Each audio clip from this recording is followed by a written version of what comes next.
ఒకప్పుడు మెదక్ అడ్డనే మరి రైతుల అడ్డా ఏదంటే తెలంగాణలో మెదక్. ఇది వాస్తవమా కాదా? ఇలా ఆ అడ్డలోనే కష్టం వచ్చింది మనకు.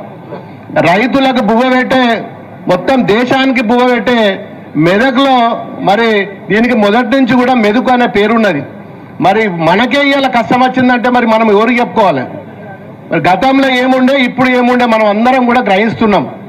మరి సన్న బియ్యం కోసమే కానీ, రుణమాఫీ కోసమే కానీ, రైతులకు ఈరోజు మసాలా సంచులు దొరుకుతలేవు, యూరియా మసాలా సంచులు కానీ, అమోనియా కానీ, మరి ఏది కూడా విత్తనాలు కానీ పూర్తిగా లైన్లలో నిలబడాల్సిన పరిస్థితి వచ్చిందంటే దాని మీద మొరబెట్టుకోవడానికి ఈరోజు కలెక్టర్ ఆఫీస్ ముంగట మనం ధర్నా కార్యక్రమాన్ని పెట్టుకోవడం జరిగింది.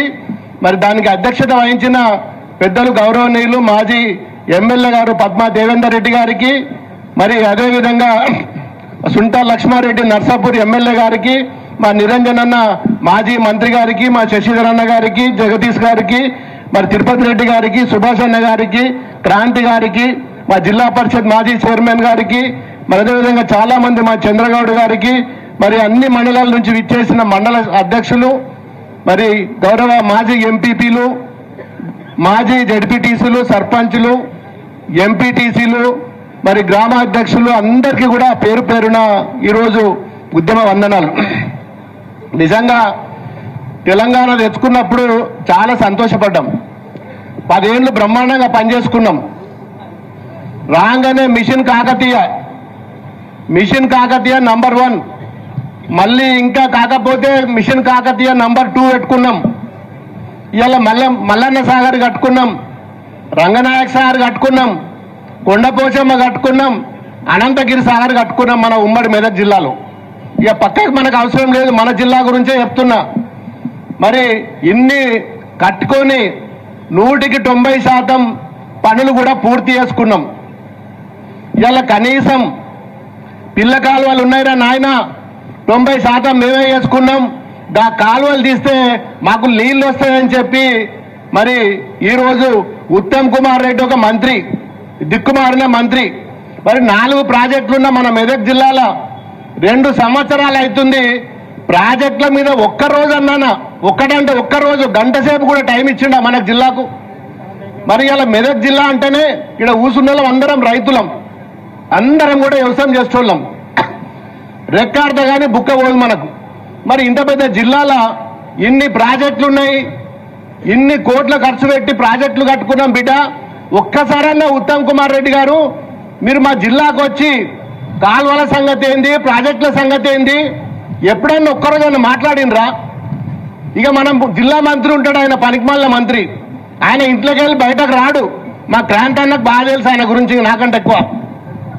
ఖాళీ కమిషన్లు, పర్సంటేజీలు ఇంట్లో కూర్చొని వసూలు చేసుడు తప్ప మరి మన జిల్లాలో ఉన్న మంత్రి, ఉమ్మడి జిల్లాలో ఉన్న మంత్రి కనీసం జిల్లా గురించి పట్టించుకోడు. మన జిల్లా మంత్రి ఒకడైతే ఈ జిల్లా మీద పెత్తనం చేసే మంత్రి ఇంకో జిల్లోడు. ఆ జిల్లానికి ఈ జిల్లా గురించి ఏం తెలుస్తుంది? ఏమన్నా తెలుస్తుందా? ఈ జిల్లాడేమో పట్టించుకోకపోయా, వానికేమో తెలియకపోయా. ఇది మన బతికేయాల మెదక్ జిల్లా బతుకు. ఇంకొక ఆయన జగ్గారెడ్డి ఉంటాడు, పెద్ద పెద్ద డైలాగులు కొడుతుంటాడు. ఆయన కూడా పర్సెంటేజ్లు ఇవ్వలేదట, దీనిలో వంచుకుంటున్నట్టు నేను మైక్ పట్టుకొని ఏడుస్తుండ ఆయన. మా రైతుల కోసం అన్న ఏడు, కనీసం రైతుల కోసం అన్న పోయి సీఎం దగ్గర చెప్పు, మంత్రి దగ్గర చెప్పు. మైక్ పట్టుకొని నేను కళ్ళకి నీళ్ళు కారుతున్నాయి ఆయనకు. నేను జాగలు అమ్ముకున్నా, భూములు అమ్ముకున్నా, నాకు ఇవాళ రేపట్ల జిల్లాల పర్సంటేజీలు పంచుకుంటుర్రు, నాకు ₹1 కూడా ఇస్తలేదని చెప్పి అందరు చూసిరు నిన్న టీవీలలో. ఏడ్చిండా లేదా? ఇవాళ పరిస్థితి కాంగ్రెస్ వాళ్ళది కాదు. కాంగ్రెస్ వాళ్ళే తన్నుకుంటున్నారు. ఇవాళ గజ్వేల్ కాడ ఏమైంది? మొన్న 2 గ్యాంగ్ల ముందు SC కేసు పెట్టిండు ఆయన మీద ఇంకొక లీడర్, ఇక్కడ కూడా ఆ లీడర్ కూడా. అంటే వాళ్ళకే సక్కగా లేదు, ఆగమైపోయింది మొత్తం పార్టీ అంతా. ఇక వాళ్ళే పట్టించుకోక ఇలా మన రైతుల గురించి ఓటు పట్టించుకుంటాడు. రైతుల గురించి పట్టించుకునే పరిస్థితి ఉన్నాడు అయ్యాల. ఇలా ఈ దంతంలో కేసీఆర్ ఉన్నప్పుడు అరే ఎన్ని చెర్ల మీద క్లీన్ మిషన్ కాకతీయ పనులు చేయించుకున్నాం, మట్టి తీసుకున్నాం, ఇవాళ చెర్ల పరిస్థితి ఏముంది అని చెరువు కట్టల మీదకి వస్తుందా? రోడ్లు కనీసం పొక్కలు పడ్డ రోడ్లు గుంతలు కూడా ఇవాళ మరి మూసే పరిస్థితి లేదు. ఇవాళ కనీసం ఎమ్మెల్యేలకు ఇచ్చే నిధులు కూడా లేవు. ఇంతకుముందు నేను ఎంపీ ఉన్నప్పుడు నర్సాపూర్లో కానీ, మెదక్లో కానీ, దుబ్బాకలో కానీ, గజ్వేలులో కానీ రోజు కనీసం 10-15 ఇనాగ్రేషన్లు, ఫౌండేషన్లు ఉంటుంటాయి. టైం సరిపోకపోతుండే తిరగడానికి. ఇప్పుడు 2 ఏళ్ళు అవుతుంది, ఒక్క కొబ్బరికాయ కొట్టాలే నేను ఒక్క పలు కావట్లేదు. ఇది ఈ గవర్నమెంట్ పరిస్థితి. అంటే 1 లక్ష రూపాయలు కూడా ఇవ్వాలి ఇప్పటి వరకు. అక్షరాల నిజం ఇది. 1,00,000 అంటే 1,00,000. 2 ఏళ్లలో ఒక ఎమ్మెల్యేకు 1,00,000 అయినప్పుడు ఇది గవర్నమెంటా ఇంకేదన్నా? అంటే ఈ దిక్కుమాల గవర్నమెంటు, పనికిమాల గవర్నమెంటు, దౌర్భాగ్యమైన గవర్నమెంటు, మరి దేశంలో 28 రాష్ట్రాలలో ఏ రాష్ట్రంలో కూడా లేని విధంగా ఇలా తెలంగాణ ఉన్నది అంటే ఇది నిజంగా కూడా వాస్తవం. ఇలా మన మెదక్ జిల్లా, మన ఫ్యాక్టరీలు లేవు, పెద్ద పెద్ద బిజినెస్ వ్యాపారాలు లేవు. మనం బతికేదే ఇలా మరి నీళ్ళ కోసం బతుకుతాం, వ్యవసాయం చేసుకొని బతుకుతాం. మన జిల్లా మంత్రి నుండి బుద్ధి జ్ఞానం ఉండాలి ఆయనకు. బసవేశ్వర ప్రాజెక్టు ఉంటుంది, సంగమేశ్వర ప్రాజెక్టు ఉంటుంది. మరి కేసీఆర్ గారు ఉన్నప్పుడు శాంక్షన్ చేసుకొచ్చిండు. కనీసం దాని మీద మరి ఆయన జిల్లా, సంగారెడ్డి జిల్లా జర్రన సోయి ఉండాలి కదా. మరి ఆంధ్రలకు నీళ్లు రావాలి, జైరాబాద్కు నీళ్లు రావాలి. మరి కనీసం ఒక్కసారైనా రివ్యూ మీటింగ్ పెట్టి మరి డబ్బులు ఇచ్చి ఆ ప్రాజెక్టు పూర్తి చేయాలి కదా. కేసీఆర్ అప్పుడు శాంక్షన్ చేపించి, ఫౌండేషన్ వేపించి, మొత్తం కాంట్రాక్టర్ కాడికి ఇచ్చినాక వాళ్ళు వేసిండ్రు కదా, మనకు పేరు రావద్దని చెప్పి ఇవాళ ఆ ప్రాజెక్టును కూడా ఆపిన ఘనత ఇవాళ మన మంత్రిది, జిల్లా మంత్రిది. ఇక పోతే ఓ దుకాణం పెట్టుకున్నారు కాళేశ్వరం మీద. కేసీఆర్కు నివేదిక ఇవ్వాలి. ఏం చేసిండు కేసీఆర్? కాళేశ్వరం ప్రాజెక్టు పర్ర పెడితే, ఒక మూలకు పర్ర పెడితే కాళేశ్వరం అంతా కూలిపోయింది. ఇలా మనం కారు మీద రోడ్ ఎక్కుతాం, ఓ కారుకో లైట్ వలిగిపోతుంది, ఓ బంపర్ వలిగిపోతుంది. కారం తీసుకపోయి చెత్తబుట్టలు వేస్తావా నువ్వు? లైట్ పోతే లైట్ వేసుకోవా? ఇవాళ కాళేశ్వరంలో ఒక పిల్లర్, మేడిగడ్డలో ఒక పిల్లర్ పోతే ఆ పిల్లర్ తీసి ఇంకో పిల్లర్ కట్టుకోవా నువ్వు? నీ ఇంటికాడ ఓ కిటికీ ఊసిపోతుంది, ఓ దర్వాజ ఊసిపోతుంది, ఆ దర్వాజ తీసేసి ఇంకో దర్వాజ పెట్టుకోమా? ఇది ఇవాళ పరిస్థితి కాళేశ్వరంది. జర్రాన సిగ్గుశరం లేదు. బోలెడు నీళ్లు గోదావరిలో కలుస్తున్నాయి. ఇప్పటి వరకు ప్రాజెక్టులు నింపుకోవాలి. ఏ ఒక్క ప్రాజెక్టులో కూడా నీళ్లు పోలేయాల. ఏ ప్రాజెక్టులో కూడా గోదావరిలో గంగలు కలిసిపోయిన నీళ్ళని కూడా లావట్టుకోనికి శాతనైతే లేదు. మేడిగడ్డ కానీ, అన్నారం కానీ, సుందిళ్ళ కానీ, మరి ఇన్ని అన్నపూర్ణ బ్యారేజ్ కానీ ఏ బ్యారేజ్లో కూడా ఇలా ఒక్క పంపు కూడా ఆన్ కాలేదు. సగం కాలం గడిచిపోతున్నది. మరి మల్లన్న సాగర్లో నీళ్లు లేవు, రంగనాయక సాగర్లో నీళ్లు లేవు, కొండపోచమ్మలో నీళ్లు లేవు, అనంతగిరి సాగర్లో నీళ్లు లేవు. మరి ఎవరు తీసుకొచ్చి నింపాలి ఇవన్నీ? కేసీఆర్ కట్టించిన ప్రాజెక్టులలో కనీసం నీళ్లు నింపే సోయి కూడా నీకు లేదంటే మరి కాలం అయిపోయాక మళ్ళీ ఎప్పుడు నింపుతావు? కనీసం తాగునీరు కూడా కరవైతట్టు ఉన్నది ఈ సంవత్సరం.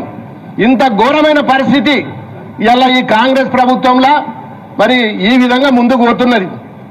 ఇక రోడ్లకు చూసినట్టయితే రోజు ఒక డ్రామా చెప్తున్నాడు. పంచాయతీ రోడ్లు కానీ, R&B రోడ్లు కానీ ఇలా హ్యామేట ఒక కొత్త స్కీమ్ పెట్టిండు. అలా ఏమున్నది ఏమి లేదు, దాని పేరు చెప్పుకుంటా అది ప్రైవేట్ వాళ్ళకి కాంట్రాక్ట్కి ఇచ్చేస్తాడట. గవర్నమెంట్ సంబంధం లేదు.